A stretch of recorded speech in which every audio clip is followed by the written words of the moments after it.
Good morning, card community. It's RJ back with another video. Let's get to it. Today's random Mike Schmidt item of the day.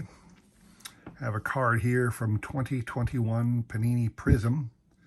This is the lime green version.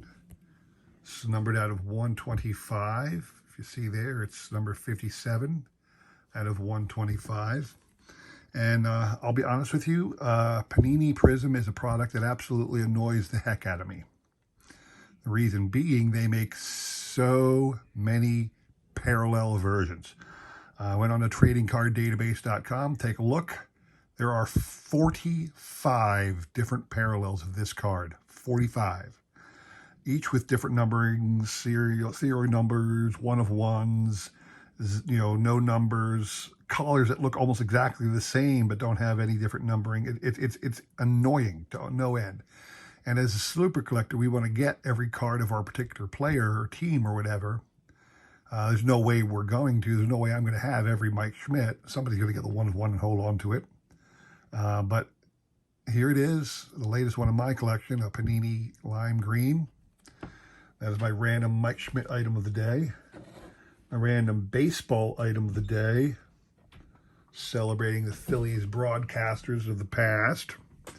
I have here a classic image for those people who know Phillies broadcasters. This is legendary broadcaster Harry Kalas, who is in the Hall of Fame as a broadcaster, along with his longtime broadcast partner, Richie Ashburn. They called him Whitey. Richie's in the Hall of Fame as a player. Just a little cool bobblehead that in the Philadelphia region, these suckers go for like, $25, $30 a piece. Just a cool little 2-0 thing as I get into the questions for the day. It is the day after Father's Day, so I'm going to be showing off some Father's Day cards, some father and son combo cards. In fact, the trivia question is along those lines. Have here as the prize today this cool silver pack insert from this year, from this year's Series 2, the Reggie Jackson version. Okay, this is the silver pack redemption, the Mojo refractor of the 87 style card. Reggie in his A's uniform. That is the prize. On the Father's Day question, in the Hall of Fame, there is a named for me a father and son combo in the Hall of Fame. In other words, the father and the son are both in the Hall of Fame.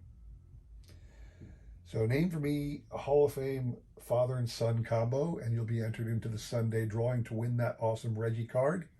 I'll take answers today and tomorrow.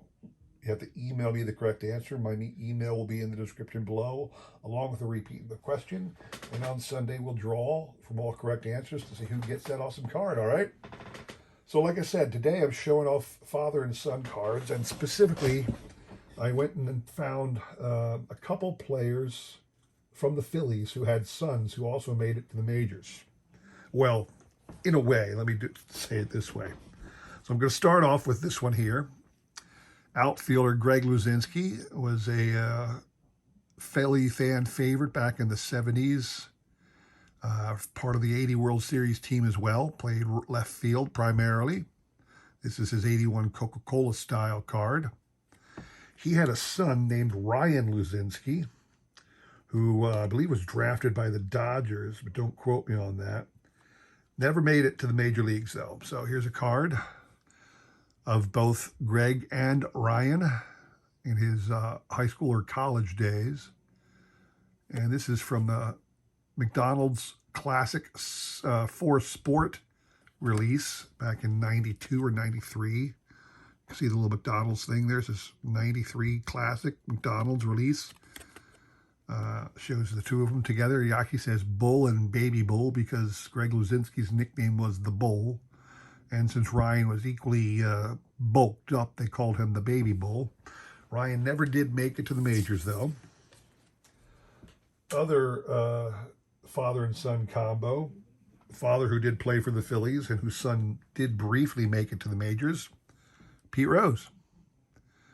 Don't need anybody, I don't need to tell anybody anything about Pete Rose. We all know Pete Rose. was with the Phillies in their 1980 World Series win and their 1983 World Series loss.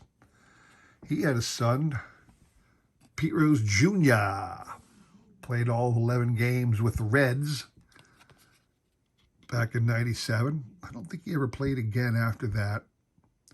But here he is. His one, well, not one, I'm sure he's got other Major League cards, but this is from his 1998 Topps release. So Pete Rose and Pete Rose Jr. Then you get into a couple more Phillies whose kids played in the majors. Where did I put that card? Or did it fall? It did fall, didn't it? Oh. All right. Along with Greg Luzinski and Pete Rose from 1980 team, you had a catcher, Bob Boone. Longtime catcher, borderline Hall of Famer, I think. I don't think he ever made it with enough votes because his offensive numbers weren't that well, but he was a long-time defensive standout. He had two kids who were well known and well respected in baseball.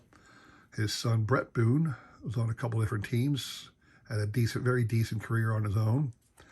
And another son, Aaron, who is the current manager of the Yankees, didn't have the best career, but certainly made an impact, certainly of the Yankees, and still there.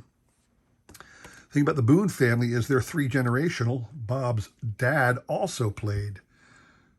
Here he is with the Tigers, but he played with a couple different teams back in the 50s and 60s and was a very outstanding infielder. So the Boone family are well represented.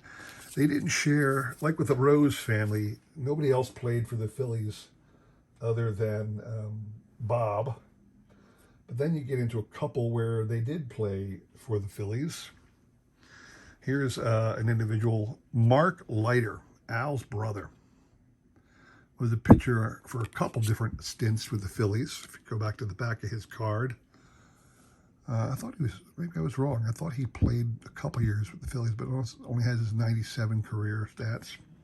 So he was with the Phillies in '97. Then he had a son, Mark Leiter Jr., played briefly with the Phillies in 2017. So 20 years later, his son made it to the big leagues after playing for the Phillies. So, yeah, the first instance, or I should say an instance of father and son playing for the Phillies, celebrating this day after Father's Day. And here I have a postcard. It's a multiplayer postcard, but it was the only image I have with Ruben Amaro down here, 1960 to 65, played for the Phillies. And then his son, Ruben Amaro Jr., was briefly on the '93 team, didn't make it to the postseason roster, but was on and off the '93 Phillies and a couple other Phillies teams over the years. Eventually became the general manager of the Phillies in 2009. He was assistant in 2000, the assistant to Pat Gillick in 2008, took over the reins himself in 2009 and lasted until the Phillies fell out of contention all those years and still trying to get back in. But that's all I have for you today.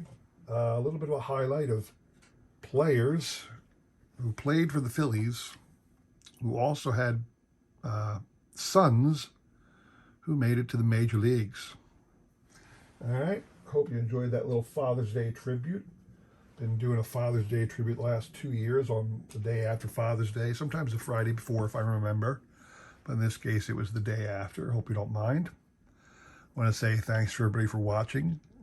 Please consider like, subscribing, commenting, and all that jazz. Don't forget the Father's Day trivia question. Name for me the only, I don't want to say, I think it is the only Hall of Fame father and son duo. But don't quote me on that. I'm not up to as well as I was on my Father's Day history. But throw me an answer and you can win that card, all right? All right. Thanks for stopping by. Hope to see you again soon. Take care.